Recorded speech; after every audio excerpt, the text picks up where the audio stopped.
Hi sir Gautam గారు. నమస్తే hello sir. Sir. నమస్తే సార్. చాలా రోజుల తర్వాత కనిపించారు మీరు. అవును సార్.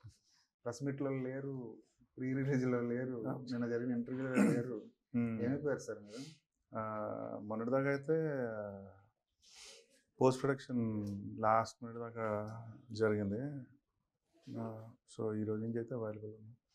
అంటే మీకు టైం వచ్చింది చాలా సినిమాని అవునండి. చెక్కుకుంటూ వెళ్ళడానికి అవును. టైం వచ్చింది. అవును. అయినా సరే లాస్ట్ మినిట్ వరకు ఈ తలనొప్పులు తప్పవంటారా ప్రతి సినిమాలో? అట్లా కాదు సార్. మచ్చ హెడ్ ఫినిష్ చేద్దామన్నదే ఇనిషియలీ ప్లాన్. అయితే వేరు వేరు ఫేజెస్ ఉంటాయి కదా సార్. పోస్ట్ ప్రొడక్షన్ ఎడిట్ అంతా ఫైనల్ మేము లాక్ అనుకున్న తర్వాత మ్యూజిక్ కానీ సౌండ్ వర్క్ కానీ ఇవన్నీ ఆల్రెడీ ఒక లెవెల్ జరిగిపోయాక మేమందరం కాపీ చూసి డిసైడ్ చేసుకున్న కొన్ని చేంజెస్ వల్ల ఏమైందంటే చాలా మటుకు రీవర్క్ జరగాల్సిన పరిస్థితి వచ్చింది. ఆ రీవర్క్స్ ఏంటంటే ఒక చిన్న కట్ ఒక చిన్న చేంజ్ ఉన్నా సరే మళ్ళీ ఫుల్గా చేయాల్సిన పరిస్థితి కొన్ని కొన్ని వచ్చినాయి. దానివల్ల లాస్ట్ మినిట్ దాకా ఎక్స్టెండ్ అవ్వాల్సి వచ్చింది. రీషూట్లో ఏమైనా చేశారు సినిమాకి సంబంధించి? సినిమాకి సంబంధించి కొంచెం ఎక్సెస్ షూట్ చేసిందే కానీ రీషూట్ అయితే ఏం చేయలేదు సార్. అంటే ప్యాచ్ వర్క్స్ ఉంటాయి కొన్ని. సే ఫర్ ఎగ్జాంపుల్ ఒక సీన్లో ఇంకొక 2 ఎక్స్ప్రెషన్స్ ఉంటే బాగుండు, లేదంటే ఇన్సర్ట్ ఉంటే బాగుండు, లేదంటే వైట్ షాట్ ఉంటే బాగుండు. ఇవన్నీ ఏంటంటే ఎడిట్ తర్వాత కొన్ని కాల్స్ తీసుకుంటాం, దాన్ని బట్టి ప్యాచ్ వర్క్ షూట్ చేసాం కానీ రీషూట్ అయితే ఏం లేదు.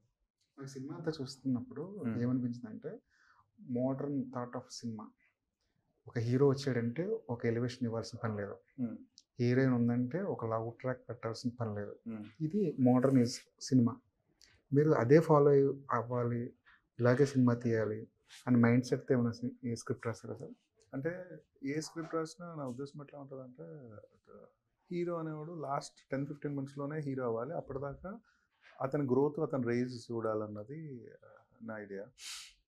అంటే ఇప్పుడు విజయ్ గారి ఫస్ట్ సీన్లో కూడా ఒక కాజ్ కోసం నిలబడడానికి అతను 4-5 కొట్టడం కాకుండా అతనే 4తో దెబ్బలు తింటాడు. సో అట్లా స్టార్ట్ చేసిన క్యారెక్టర్ ఎట్లాగా వేరు వేరు సిచ్యువేషన్లో ఎట్లా రియాక్ట్ అవుతాడు, ఫైనల్లీ హీరో ఎట్లా అవుతాడు అన్నది నేనంటే ఆ ప్రాసెస్ ఇష్టపడతాను నేను. అది పర్సనల్ చాయిస్. అది కాకపోతే సలార్, విక్రమ్, ఖైదీ, పుష్ప ఇలాంటి సినిమాలు చూసి చూసి ఆడియన్ ఒక మైండ్ సెట్కి ఒక ఫ్రేమ్ ఒకటి వేసుకున్నారు. మాస్ సినిమా అయితే నాకు ఒక ఎలివేషన్ కావాలి, హీరో ఇంట్రడక్షన్ ఇలా ఉండాలి, ఇంటర్వెల్ బ్యాంగ్ ఇలా ఉండాలి అని ఈ లెక్కలతో థియేటర్కి వస్తాను కదా, వాళ్ళని సాటిస్ఫై చేయడం అన్నది ఒక ఫిలిం మేకర్గా మీ రెస్పాన్సిబిలిటీ అనుకుంటారా, లేదంటే అదో ప్రెజర్ అనుకుంటారా? ఏ సినిమా అయినా ఆడియన్స్ కోసమే తీస్తామండి. 100% రెస్పాన్సిబిలిటీ అది. ఎందుకంటే వాళ్ళు ఇన్వెస్ట్ చేసిన డబ్బులు కానీ, పెట్టిన టైం కానీ, మమ్మల్ని నమ్మి థియేటర్కి రావడం కానీ 100% వాళ్ళని సాటిస్ఫై చేయడం కోసమే ఏదైనా. ఇప్పుడు మేము తీసే సినిమా అంటే మేము చూసుకోవడం కాదు కదా. సో అంటే అంటే ఈ జానరాలో ఈ పర్టికులర్ స్పేస్లో నాకన్నా ముందు తీసిన పెద్ద పెద్ద డైరెక్టర్లు, పెద్ద పెద్ద హీరోలు సినిమాలు సెట్ చేసిన స్టాండర్డ్స్ వేరు. నేను చెప్తామనుకున్న కథ అయితే ఫస్ట్ నుంచే ఇదే అండి. ఇప్పుడు చాలామందికి నచ్చడం కూడా జరుగుతుంది అది. అంటే ఇప్పుడు నా కోర్ స్ట్రెంత్ ఏది, డ్రామా చెప్తామన్నదే, ఆ దారిలో వెళ్దామన్నది ఐడియా ఫస్ట్ నుంచి కూడా. సార్ మళ్ళీ రావా అదొక చిన్న బడ్జెట్, మీ మీద అలాంటి ఎక్స్పెక్టేషన్స్ లేవు, ఒక చాలా చిన్న సినిమాతో స్టార్ట్ అయింది. కట్ చేస్తే జెర్సీ మంచి హీరో దొరికాడు, మంచి బడ్జెట్ దొరికింది, ఆ స్పాన్ వేరు. టోటల్గా ఇంకొక 10 మెట్లు పైకి కింగ్డమ్ అన్నది ఒక 10 మెట్లు పైకి చేసిన జర్నీ అది. అంటే కొంచెం కొంచెం జర్నీ పెంచుకుంటూ మీ పరిధిని విస్తరించుకోవాలన్నది ఐడియానా, లేదంటే కింగ్డమ్ అనే కథ ముందు తయారైన ఒకవేళ మళ్ళీ రావా స్టేజ్ కంటే ముందే ఆ ఐడియా వచ్చినా అప్పుడు తీసేవారు కదా? ఫస్ట్ యాక్చువల్లీ నేను తీసిన సినిమా మళ్ళీ రావైనా నా దగ్గర ఉన్న కథ జెర్సీ ఫస్ట్. అయితే ఏదైనా ఆల్రెడీ మీరు తీసిన సినిమా కానీ మీరు చేసిన వర్క్ చూసే కదా ఎవరైనా ప్రొడ్యూసర్ మనీ ఇన్వెస్ట్ చేయాలన్నా, ఒక హీరో నమ్మాలన్నా, అంటే సిస్టంలో మనకు ఒక చాయిస్ ఉండేది. సో ఆ రకంగా చూస్తే ఫస్ట్ సినిమాకి మనల్ని నమ్మే వాళ్ళు తక్కువ మంది ఉంటారు కాబట్టి ఆ చిన్న స్కేల్ కథ లేదంటే ఆ స్కేల్ ఆఫ్ ఆ స్పేస్ ఆఫ్ స్టోరీ కుదిరింది. దాని తర్వాత Jersey is definitely one step up. ఇప్పుడు ఇప్పుడు ఈ కింగ్డమ్ ఏంటంటే అంటే మీరు స్పెక్టికల్ కానీ లేదంటే ఒక పెద్ద సినిమా ఇవన్నీ పక్కన పెడితే స్క్రిప్ట్ పరంగా కూడా నాకు చాలా ఛాలెంజింగ్ వర్క్. ఎందుకంటే సింగిల్ లేయర్ ఆఫ్ స్టోరీ కాదు, మల్టిపుల్ లేయర్స్, మల్టిపుల్ క్యారెక్టర్స్. నాకు ఏంటంటే సీన్ కంపోజ్ చేసినప్పుడు ఒక 3-4 కన్నా ఎక్కువ క్యారెక్టర్లు ఉంటే నాకు టెన్షన్ వచ్చేస్తూ ఉంటుంది. ఏంటంటే షార్ట్ డివిజన్ అంతా ముందే చేసుకొని వెళ్తాం కదా, ఇప్పుడు 2-3 కన్నా ఎక్కువ పెరిగినప్పటికీ కొంచెం ఒక రొటీన్లోకి వెళ్ళిపోతుందా అంటే తీసడం అయితే తీసేస్తాం, వైడ్ మిడ్ క్లోజ్లు అని తీసేస్తాం, కానీ ఇంట్రెస్టింగ్గా తీసే అవకాశం పోతుందేమో అన్నది భయం ఉంటుంది. సో అట్లాంటిది మల్టిపుల్ క్యారెక్టర్స్, మల్టిపుల్ సబ్‌ప్లాట్స్ కదా, ఇది నాకు వర్క్ చేయడానికి కూడా చాలా కష్టమైన ప్రాజెక్ట్ ఇది. అండ్ స్కేల్ వైజ్ కూడా, ప్రొడక్షన్ వైజ్ కూడా. And it was nice. అంటే ఇట్లా పెద్ద పెద్ద పెద్ద పెద్ద సినిమాలు చేసుకోవాలని ఏమి కాదు, మంచి స్టోరీస్ చెప్పాలన్నది. అంటే ఈ మధ్యలో మొన్న మ్యాజిక్ అని చేసాం, ఇట్స్ లైక్ ఒక చిన్న ఇండిపెండెంట్ ఫిల్మ్ లాంటిది. ఇంకోటి ఏమైనా ఒక చిన్న లవ్ స్టోరీ ఏమైనా ఎక్సైట్ చేస్తే అది చేద్దాం అన్నది అంతే. అంటే ఈ కింగ్డమ్ ఇప్పుడు ఏమైతే జరిగిందో దీనికైతే మాకంత అవకాశం కుదిరింది. అట్లా గౌతమ్ తిరుమూరి అనగానే మీకోసం థియేటర్కి వచ్చే ఆడియన్స్ ఒక సపరేట్ వర్గం ఒకటి ఉంది. గౌతమ్ తిరుమూరి పేరు చూసి థియేటర్కి వచ్చేవాళ్ళు. వాళ్ళ మైండ్ సెట్ ఎలా ఉంటుందంటే, మల్లీరావు తీశాడు, జెర్సీ తీశాడు, ఎమోషనల్ బాగా హ్యాండిల్ చేయగలడు, ఒక ఎమోషనల్ వేలో ఒక కథ చెప్పగలడు. ఆ ఇమేజ్ని కానీ ఆ పేరుని కానీ కాపాడుకోవాలన్న స్పృహతో యాక్షన్ జోలికి ఎలివేషన్ ఇవ్వాల్సిన చోట కూడా దాన్ని కామ్ డౌన్ చేసి అండర్ ప్లే చేయడం అలాంటివి ఏమైనా జరిగిందా సార్ కింగ్డమ్ అనే విషయానికి వస్తే? లేదు సార్, అంటే కథకి ఏది కరెక్ట్ అన్నది చేశాను, కానీ ఇప్పుడు ఫస్ట్ థింగ్ ఏంటంటే గౌతమ్ సినిమాకి రావడానికి ఒక సెక్షన్ ఉన్నారన్నది కూడా నేను నమ్మను. ఇంక మళ్ళీ నమ్మకం లేని దాని మీద ఇంకా స్క్రిప్ట్ మీద వర్క్ చేసే క్వశ్చనే లేదు. ఏదైనా చాలామంది చెప్తూ ఉంటాం, మా అపార్ట్మెంట్లో కూడా నన్ను ఫుల్ గుర్తుపెట్టరు. అంటే నాకు ఆ ప్రాబ్లం లేదు. అంటే ఇప్పుడు మనం ఒక చాలా పెద్ద డైరెక్టరు లేదంటే మన ఇమేజ్ కాపాడుకోవాలి, అసలు ఆ థాటే ఉండదా? జెర్సీ బ్యాగేజ్ అనుకోరా మీరు? లేదు సార్, జెర్సీ వల్లే నేను ఇంకా ఎవరన్నా తెలిసి జెర్సీ ఎందుకు క్లిక్ అయింది, దానిలో ఎమోషనల్ డ్రామా బాగా హ్యాండిల్ చేస్తారు. గౌతమ్ తిరుమూరి ఇప్పుడు శేఖర్ కమల గారి సినిమా వస్తుందంటే సపరేట్ ఆడియన్స్ దానికి ఉంటారు. ఆయన పెద్ద డైరెక్టర్. అదే అంటున్నాను, ఏ డైరెక్టర్ మెంటాలిటీకి స్టైల్కి తగ్గ ఆడియన్స్ ప్రిపేర్ అవుతుంటారు. తెలిసినా తెలియకపోవచ్చు. మీ అపార్ట్మెంట్లో ఉన్న వాళ్ళకి గౌతమ్ తిరుమూరి మీరు తెలియకపోవచ్చు, సినిమా తెలుసు కదా. ఇప్పుడు కూడా ఈ సినిమా కింగ్డమ్కి వెళ్దాం, టికెట్ కొందాం అనుకున్న వాళ్ళకి గౌతమ్ తిరుమూరి మీ ఫేస్ తెలియకపోవచ్చు, కానీ మీరు తీసిన సినిమా తెలుసు. మంచి విషయం. అంటే జెర్సీ బ్యాగేజ్ అయితే ఎప్పుడు అనుకోను, నాకేమైనా లైఫ్లో జరిగిన అతి మంచి విషయాల్లో అదొకటి. సో బ్యాగేజ్ అని అయితే ఎప్పుడు అనుకోను. అండ్ ఆ ఎక్స్పెక్టేషన్ ఒకటి ఉంటుంది, దాన్ని మీట్ చేయాలన్న ఉద్దేశం కూడా ఏముండదు. జెర్సీలో క్యారెక్టర్స్ వచ్చి కొంచెం రిలేటబుల్ క్యారెక్టర్స్ కదా సార్, దానివల్ల కథలో ఉన్న ఎమోషన్ కన్నా మనం రెసిప్రికేట్ అయ్యేది ఎక్కువ మల్టిప్లై అయ్యే ఛాన్స్ ఉంది. ఎందుకంటే అట్లాంటి ఫాదర్ని చూసుంటాం, అట్లాంటి వైఫ్ని చూసుంటాం, అట్లాంటి కొడుకుని చూసుంటాం. ఈ జానరా వచ్చి టోటల్ వేరైన స్పేస్ కదండి యాక్షన్ మూవీ. అంటే ఒక్కొక్క సినిమాను ఒక్కొక్క రకంగా చూస్తాం కదా. సో ఆ రిలేటబిలిటీ తక్కువ అవడం వల్ల దానికన్నా ఇది తక్కువ ఎమోషన్ అనిపించే ఛాన్సెస్ ఉన్నాయేమో.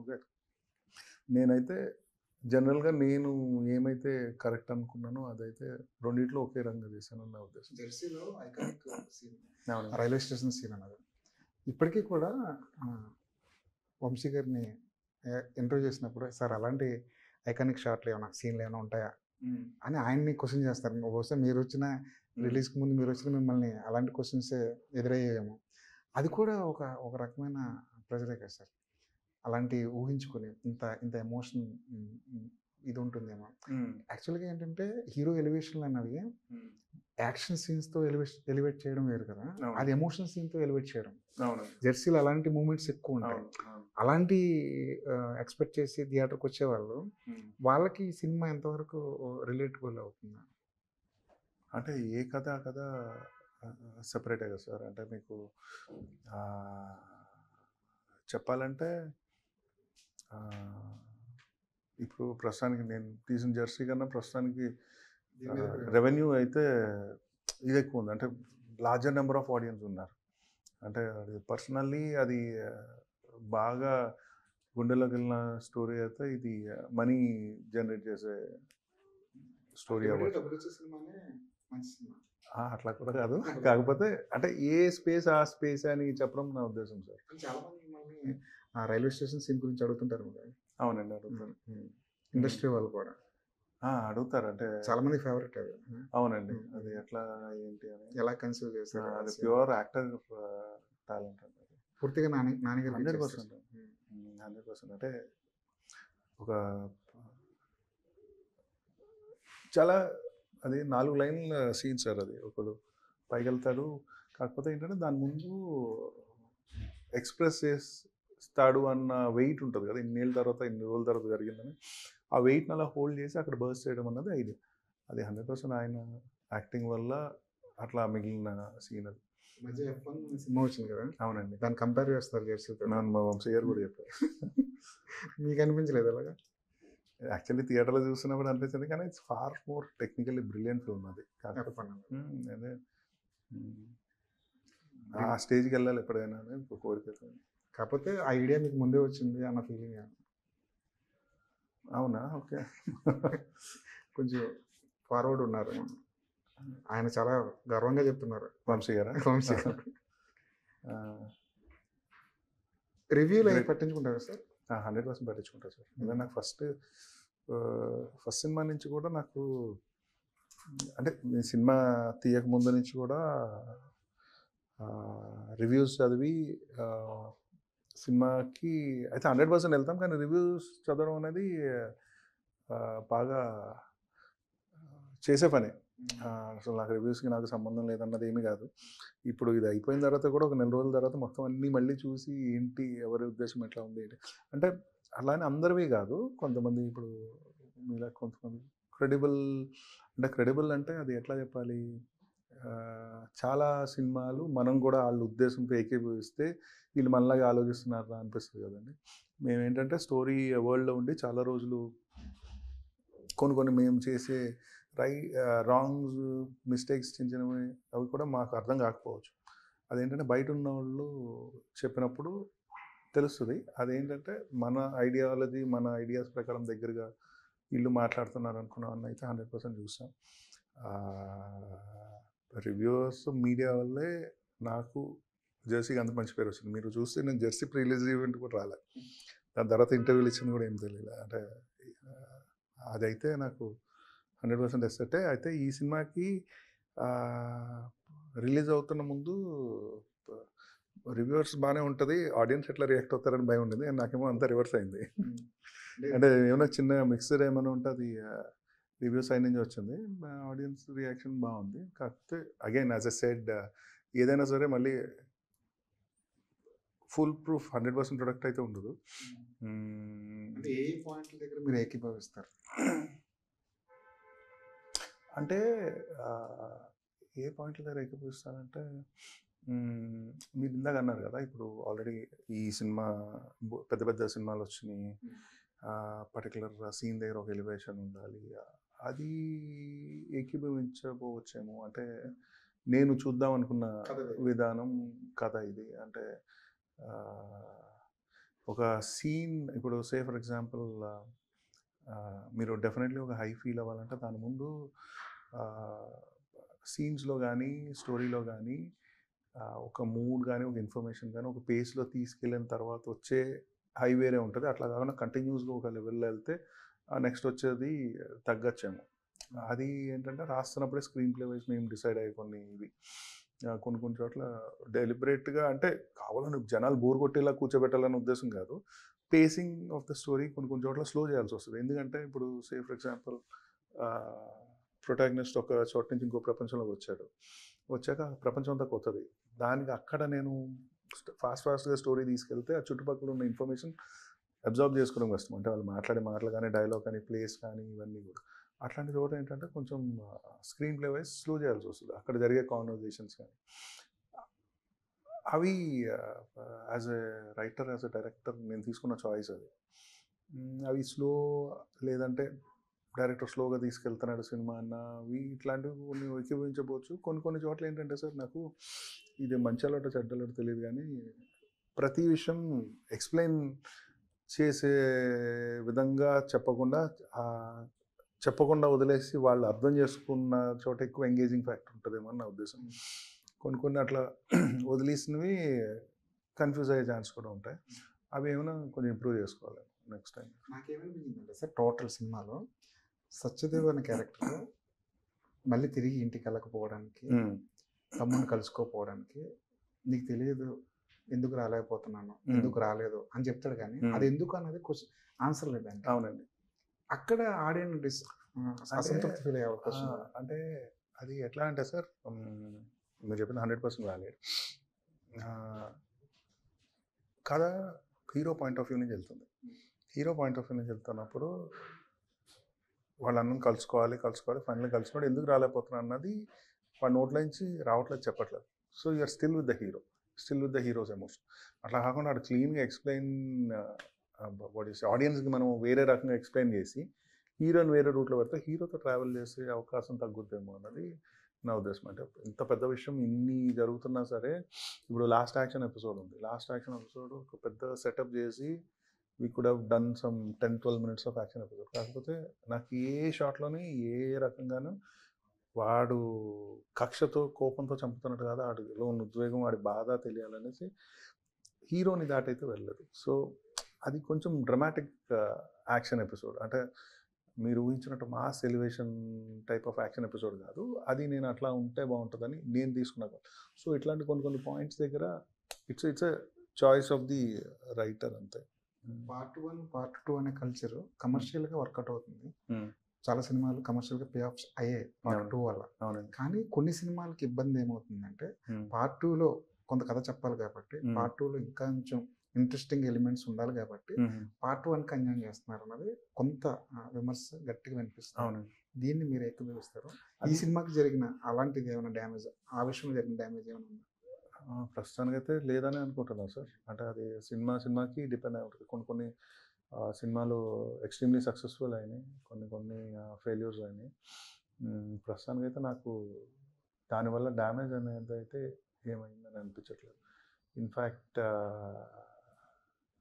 I feel very confident over the period of time ఈ సినిమాకి మాకు ఇంకా ఎక్కువ ప్రేమ దొరుకుతుంది అన్నది, అండ్ పార్ట్ 2కి క్రెడిబిలిటీ ఇంకా పెరుగుతుంది అన్నది నమ్మకం అయితే 100%. రామ్ చరణ్ గారికి చెప్పిన కథ ఇదేనండి? కాదు సార్, అది వేరే. అవును. అసలు ఏం డిస్కషన్ జరిగింది సార్ మీకు రామ్ చరణ్ గారికి? ఎలాంటి కథ గురించి మాట్లాడుకున్నారు? ఆ ప్రాజెక్ట్ ఎప్పుడు ఉండొచ్చు?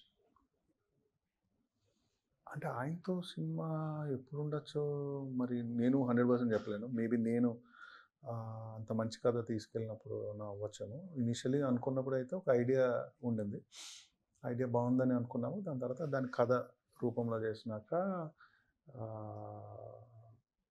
ఒక రకమైన, అంటే నాకే అనిపించింది, అంటే ఆయనకి ఇప్పుడు ఈ కథ కరెక్ట్ కాదేమో అన్న ఒక ఆలోచనలో నేనే వెళ్ళి ఆయనకి చెప్పా, కొంచెం డౌట్ఫుల్గా ఉన్నప్పుడు మనం ముందుకు వెళ్ళొద్దు, ఎందుకంటే నాకు ఎప్పుడో లైఫ్లో ఒకసారి దొరికే అవకాశం ఇది ఏదో కంగారు పడి మీతో సినిమా చేయడం కోసం, ఒక 4 రోజులు మీతో షూటింగ్లో ఉండడం కోసం తొందరపడి అయితే చేయొద్దు, నేను I will come back with some other story అన్నది నేను చెప్పడం జరిగింది. దాని తర్వాత ఆ స్టోరీ ఎప్పుడు నాకు కుదిరితే అప్పుడు 100% వెళ్తాను. ఆయనతో రెగ్యులర్గా మాట్లాడతాను కూడా. నాకు టీజర్ రిలీజ్ అయినా ఏం రిలీజ్ అయినా రెగ్యులర్ కాల్ చేస్తూ ఉంటారు, మాట్లాడుతూ ఉంటారు. విజయ్ దేవరకొండ గారితో ఇంతకుముందు మీకు జర్నీ ఉందండి ఈ సినిమా కన్నా? విజయ్ దేవరకొండ గారితో ఇంతకుముందు జర్నీ అంటే, నేను ఫస్ట్ సినిమా చేయకుండా ఒకసారి కలవడం జరిగింది ఆయన్ని. అప్పుడు ఆయన పెళ్లి చూపులు సినిమా హడావుడిలో ఉన్నారు. దాని తర్వాత ఆన్ అండ్ ఆఫ్ అప్పుడప్పుడు మాట్లాడుకోవడం జరిగింది. అప్పుడేమో కథ చెప్పారా పెళ్లి చూపుల టైంలో? అది మళ్ళీ రావది 3 లేయర్ స్టోరీ కాకుండా 2 layers ఉండేది. అంటే చిన్నప్పుడు పెద్ద అది ఒక రామ్ కామ్ స్పేస్లో ఉండేది అనమాట. అది చెప్పాను నేను. ఏమన్నారు ఇప్పుడు ఇనిషియల్ రియాక్షన్? ఏం లేదు పూర్తిగా. మనకి ఆయన లేదు, ఆయన ఫ్రైడే రిలీజ్ అయింది cinema, Saturday evening Friday evening అనుకుంటా ఆయన్ని సినిమా బ్లాక్ బస్టర్ అయింది. TV5 TV9 అంత ఇంటర్వ్యూలు అంతా ఫోన్లు చేస్తున్నారు, 5 నిమిషాలు వింటున్నారు చూస్తున్నారు, 5 నిమిషాలు వింటున్నారు చూస్తున్నారు, 20 నిమిషాల తర్వాత మళ్ళీ వింటాను. సరే మళ్ళీ రావాని ఏదండి మళ్ళీ రావాని ఆయన కూడా అంటుంటారు. అవునా, వద్దు మళ్ళీ రా అని ఉంటారు. అదే అయ్యి ఉంటుంది. ఇంకోసారి వచ్చాను. ఎంతమంది రిజెక్ట్ చేశారు సార్ మళ్ళీ రావాలి కదా? రిజెక్షన్ అయితే పెద్ద లిస్టే ఉంటుంది సార్. జెర్సీ కూడా చాలా మంది రిజెక్ట్ చేశారు. అంటే హీరోల పరంగా కాదు, ప్రొడక్షన్. విజయ్ దేవరకొండ గారి గురించి చాలా వినుంటారు. ఆయన గురించి ఒక ఇమాజినేషన్ ఏదో వచ్చి ఉంటుంది మీకు ఆయనతో పని చేయక ముందు. దానికి పని చేసిన తర్వాతకి ఏమైనా తేడా కనిపించింది? అంటే అంత బ్యాడ్ ఇమాజినేషన్ ఏమీ లేదు, కానీ ఫస్ట్ నుంచి అంటే పర్సనల్గా ఆయన తెలిస్తే is a very very sweet personality. And అన్నిటికన్నా ఏంటంటే యాజ్ అ డైరెక్టర్ నాకు ఇష్టపడేది ఏంటంటే is a very smart actor. అంటే మనం ఏ సెన్స్లో అయితే రాస్తామో, ఏ సెన్స్లో అయితే చేసామో దాన్ని ఆయన అర్థం చేసుకునే విధానం నాకు డైరెక్ట్గా చాలా ఉపయోగపడుతుంది. కొన్నిసార్లు మనం ఏదైనా ఒక సీన్లో యాక్టర్కి కొన్ని స్ట్రెంగ్స్ ఉంటాయి కదా సార్. అంటే ఒక సీన్ని వాళ్ళు చేయాలనుకునే విధానం ఒకటి, వాళ్ళకి కొన్ని స్ట్రెంగ్స్ ఉంటాయి. అది మనకి 100% తెలియకపోవచ్చు, కాకపోతే పర్సనల్గా వాళ్ళకి తెలుస్తుంది. ఒక పర్టికులర్ సీన్ ఇది ఎట్లాగా ప్లే చేయాలి అన్నప్పుడు ఆయన సైడ్ నుంచి వచ్చే ఇన్పుట్ చాలా బాగుంటుంది. అది ఏంటంటే టూ మచ్ అవేగా వెళ్ళిపోకుండా స్క్రిప్ట్కి ఉన్న పరిధుల్లోనే ఉంటుంది అన్నట్టు. అది నాకు చాలా సీన్స్లో చాలా హెల్ప్ అయింది అన్నట్టు. అంటే ఒక యాక్టర్ని ఒక డైరెక్టర్ అన్నిటికన్నా ఎక్కువగా ఇష్టపడేది ఎప్పుడంటే మేము రాసింది వాళ్ళు కరెక్ట్గా ఆ సీన్లో అనుకున్నప్పుడు వచ్చినప్పుడు. అంతకుమించి ఇంకా అడిగేది ఏమీ లేదు. కొన్నిసార్లు ఎన్హాన్స్ కూడా చేస్తారు. 100%. అలా మీకు అనిపించిన సీన్ ఏంటంటే ఎన్హాన్స్ చేసిందా? మీరు రాసిన దానికన్నా చాలా గొప్పగా వచ్చింది విజయ్ వల్ల. నాకు జైలు ఎపిసోడ్ ఒకటి అనిపిస్తుంది. లాస్ట్ ఒక డెడ్ బాడీస్ దగ్గర ఉన్న ఒక సీన్ అనిపిస్తుంది. ఇంకా యాక్షన్ అయితే చాలా బాగా చేస్తాడు. అంటే యాక్షన్ అంటే నా ఉద్దేశం ఫైట్స్ అవన్నీ విజయ్ చాలా బాగా చేస్తాడు న్యాచురల్గా. అంటే ఇంకా మేము ఫుల్ పొటెన్షియల్ నెక్స్ట్ పార్ట్లో ఏమైనా వాడుకోవాలేమో. It's very flexible. అంటే విజయ్ పర్సనాలిటీ ఎట్లా ఉంటుందంటే సెట్కి వస్తున్నప్పుడు చూస్తేనే, అంటే నడుచుకొని వస్తున్నప్పుడే ఒక హీరో చామ్ కనిపిస్తుంది. అంటే ఓ 40 మంది 50 మంది ఉన్నా సరే you can directly see heroes కానీ స్క్రీన్ ప్రజెన్స్ కానీ ఇది బాగుంటుంది. సో వాళ్ళ జైల్లో బ్రదర్తో మాట్లాడే సీన్ కూడా నాకు చాలా ఇష్టం. అంటే దాంట్లో మాటలు ఎక్కువ ఉండవు. 18 ఏళ్ళ తర్వాత కలిసిన వాళ్ళు, అంటే 2 రోజుల తర్వాత కలిసిన వాళ్ళు అయితే ఏం మాట్లాడుకోవచ్చు, నేను ఏం చేసాను మొన్న ఏం చేశాను. 18 ఏళ్ళ తర్వాత అసలు ఎక్కడి నుంచి మొదలు పెట్టాలో కూడా అర్థం కాని ఇది కదా. అసలు 18 ఏళ్ళ ముందు నీకు తెలిసిన వాళ్ళు ఇప్పుడు ఎంతమంది బతుకున్నారో కూడా తెలియదు. సో వాళ్ళిద్దరూ సత్యదేవ్ గారు విజయ్ ఇద్దరు కూడా చాలా అవునండి. అవును. ఎందుకంటే అన్ని రోజుల తర్వాత చూసిన ఫేసే చాలా మారిపోయి ఉంటుంది. ఈయన నేను చిన్నప్పుడు చూసిన స్పేస్ నుంచి సత్యదేవ్ గారు విజయ్ ఇద్దరు టెరిఫిక్ యాక్టింగ్. నాని గారికి విజయ్ దేవరకొండకి మధ్యలో ఉన్న డిఫరెన్స్ ఏంటండి యాక్టింగ్ పరంగా? ఇద్దరు బ్రిలియంట్ యాక్టర్సే, కానీ అప్రోచ్ ఎలా ఉంటుంది ఒక సీన్ పట్ల? నాని గారు ఏంటంటే అంటే డైరెక్టర్గా నేను అబ్జర్వ్ చేసింది, నాని గారు ఫట్ అండ్ మూడ్లోకి వచ్చేస్తారు. సీన్ అయిపోగానే ఈజీగా బయటగా వస్తారు. And as long as is doing the scene perfect క్యారెక్టర్లో ఉంటారు. విజయ్ ఏంటంటే ఎక్కువ క్యారెక్టర్ని ఇంటర్నలైజ్ చేసుకుంటాడు. అంటే మీకు సీన్కి వెళ్ళే ముందు నుంచి కూడా దాని గురించి ఆలోచించడం, ఆ మూడ్ అవన్నీ. So different approaches. అంటే ఒకటి ఎక్స్పీరియన్స్ వల్ల ఒకటి వస్తుందేమో, ఇంకొకటి ఏంటంటే ఆల్రెడీ ఇంటర్నల్గా ఉన్న ఒక ఫైర్ వల్ల ఒకటి వస్తుందేమో. అది వెంకటేష్ని ఎక్కడ పెట్టారు సార్? అబ్బాయిని ఒక తమిళ్ సినిమాలో మా రవి అని మా డైరెక్షన్ డిపార్ట్మెంట్లో అసోసియేట్ ఒక ఆయన ఉంటారు. ఆయన మొత్తం కాస్టింగ్ ఏమైతే ఇప్పటిదాకా ఏమైతే ఉందో మొత్తం అంతా ఆయన చూసిందే. సో ఒక క్యారెక్టర్కి అనుకున్నప్పుడు ఒక తమిళ సినిమాలో ఒక అతను ఫోటో చూపించినప్పుడు వీడియో చూస్తే మంచిగా అనిపించింది. దెన్ అతను ఆఫీస్కి పిలిచినప్పుడు more than anything is very excited to be part of film. ఆ ఎక్సైట్మెంట్ ఏంటంటే మాకు ఒక ఎనర్జీ ఇస్తుంది. అంటే ఎన్ని రోజులు ఎప్పుడు రెమ్యునరేషన్ ఇట్లా మాటలు కాకుండా నేను చేస్తా అన్న ఒక ఎక్సైట్మెంట్ మంచిగా అనిపిస్తుంది. అండ్ షూట్ చేస్తున్నప్పుడు మేము కూడా సర్ప్రైజ్ అయ్యాం, అంత బాగా చేస్తాం. అంటే చాలా ఆప్షన్ అనుకుని ఇక్కడ వరకు వచ్చారా? అబ్బాయి ఒక 2-3 ఆప్షన్స్ అనుకున్నాం కానీ ఏది నచ్చలేదు నాకు కూడా. డైరెక్ట్గా ఈ అబ్బాయినే ఒప్పుకోవాలి. కొన్ని షార్ట్స్ చూపించారు, ఇంకో క్యారెక్టర్ ఎంట్రీ, కొత్త క్యారెక్టర్ ఎంట్రీ. అందులో ఒక స్టార్ హీరో కనిపిస్తారు ఈ క్యారెక్టర్లో అని చెప్పేసి నాగవంశీ గారు కొన్ని క్లూలు వదిలేరు. మీ ఐడియా కూడా అలాగే ఉందా? ఒక పెద్ద హీరోని తీసుకొచ్చి. అవును, అంటే ఎవరన్నది చూపించకుండా keep it close and take a call, తర్వాత కాల్ తీసుకుందాం అన్నది ఐడియా. పెద్ద హీరో కనిపిస్తారని చెప్పాడు ఆయన. చెప్పారు మరి, అని మీకు కూడా తెలియదు. అది మాకున్న డిస్కషన్ బయటికి చెప్పొద్దు అనుకున్నాం. సరే, ఇప్పుడు కింగ్డమ్ అయిపోయింది 1, దానికి వచ్చిన ఫీడ్బ్యాక్ అంతా తెలుసు మీకు. దాన్ని అంతా బేరేజ్ వేసుకుని కింగ్డమ్ 2లో దీన్ని ఏమైనా ఫార్వర్డ్ చేసుకునే అవకాశం ఉందా? ఇక్కడికి వచ్చిన ఈ రిజల్ట్ని, ఫీడ్బ్యాక్ని? 100% సార్. అంటే ఇప్పుడు వచ్చిన ఫీడ్బ్యాక్ బట్టి అంటే నేను అనుకునే కథ చెప్పే విధానాన్ని కాంప్రమైజ్ చేయకుండా ఏమేమైతే ఫీడ్బ్యాక్ ఉందో తప్పకుండా తీసుకుంటాం. ఎప్పుడు విజయ్ గారికి ఇప్పుడు ఒక 2 ప్రాజెక్ట్స్ ఉన్నాయి. నాకు మ్యాజిక్ ఒకటి ఉంది, దాని తర్వాత ఇంకొక ప్రాజెక్ట్ ఒకటి ఉంది. బ్యాండ్ ఏంటంటే ఇంకా ఎవరిని అనుకోలేదు. ఇంకో ప్రాజెక్ట్ ఒకటి ఉంది. అదే చెప్పారు ఎవరికైనా? లేదు సార్, లేదు. ఇంకేం ఆ దశగా స్టెప్స్ తీసుకోలే. బట్ కింగ్డమ్ 2 చేసే ముందు నాకు అదొకటి చేయాలని ఒక సబ్జెక్ట్ ఒకటి ఉంది. కనీసం ఇంకో 2 ఏళ్ళు పడుతుందేమో కదా కింగ్డమ్ 2? పట్టదనేమో అనుకుంటున్నా. ఎందుకంటే ఇప్పుడు ఈ ఫస్ట్ పార్ట్కి ఎందుకు అంతసేపు పట్టిందంటే, మేము ఒక గెటప్ ఒకటి విజయ్ది ఒకలా ఉండాలి, లేదంటే ఆయన అప్పటిదాకా చేస్తున్న సినిమాలు సేమ్ అట్లానే కనిపిస్తారు, వేరే రకంగా ట్రిమ్ చేస్తే బాగుంటుందేమో అని అనుకున్నాము. అది చేయడానికి ఆయనకు ఉన్న ప్రాజెక్ట్స్ కొన్ని కంప్లీట్ చేయాల్సిన పని వచ్చింది. సో దానివల్ల ఒక 6 to 8 months అట్లా డిలే అవ్వడం. ఈ డిలే వల్ల కొంచెం అంటే మేము షూట్ ఎక్స్టెన్షన్స్ ఇవన్నీ అవ్వడం వల్ల అయింది. ఈసారి అట్లా కాకుండా ఫాస్ట్గా చేస్తాం. Right sir, all the best. ఒక మంచి సినిమా తీశారు. Thank you. ఇంకా పెద్ద హిట్ అవ్వాలని కోరుకుంటున్నాను. Thank you sir. నమస్తే.